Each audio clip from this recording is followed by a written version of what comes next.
சரிங்க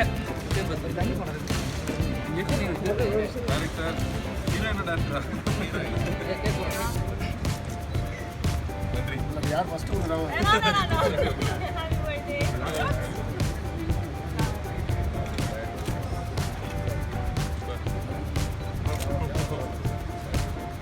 இந்தியா கிளிட் சார்பா கார்த்திக்கு happy birthday.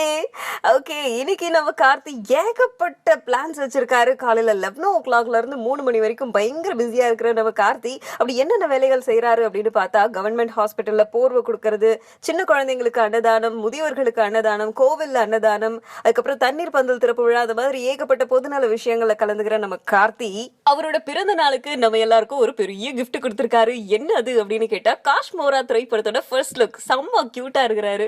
And இந்த விஷயத்தோட நமக்கு கார்த்தியோடைய அடுத்த ப்ராஜெக்ட் என்னவா இருக்கும் அப்படிங்கிற விஷயங்கள்லாம் நமக்கு தெரிய வந்துருச்சு. எஸ், வெற்றி இயக்குனர் அட்லியோடைய திரைப்படத்துல தான் நம்ம கார்த்தி நடிக்க போறாராம். ப்ராபபிளி இந்த காஷ்மோரா படம் முடிஞ்சதுக்கு அப்புறம் அட்லியோடைய அந்த திரைப்படத்துல நடிப்பாரு அப்படின்னு எதிர்பார்க்கப்படுது. ஓகே, கார்த்தியோடைய பிறந்த நாளைக்கு இவ்வளவுதான் சிறப்பு விஷயங்களா அப்படின்னு கேட்டா, இன்னொரு விஷயம் இருக்கு.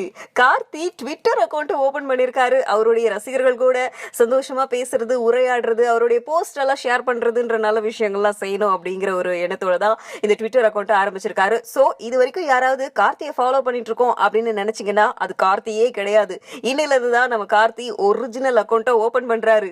நம்ம கார்த்தியோடைய பிறந்த நாளுக்கு ஏகப்பட்ட செலிபிரிட்டிஸ் விஷஸ் மழைகளை பொழிஞ்சுக்கிட்டே இருக்காங்க. அப்படி யாரெல்லாம் விஷ் பண்ணாங்க அப்படிங்கிறது தெரியணுமா? அதுக்குதான் ஸ்பெஷல்லா ஒரு வீடியோவை தன்னுடைய வலைத்தளத்துல வெளியிட்டு இருக்காரு கார்த்தி. இதுல கார்த்திக்கு யார் கேக் ஊட்டுறதுப்பா அப்படின்னு கேட்கும்போது, நானு அப்படின்னு ஜாலியா குதிச்சோடி வந்து கேக்கெல்லாம் ஊட்டியிருக்காங்க நம்ம நயன்தாரா.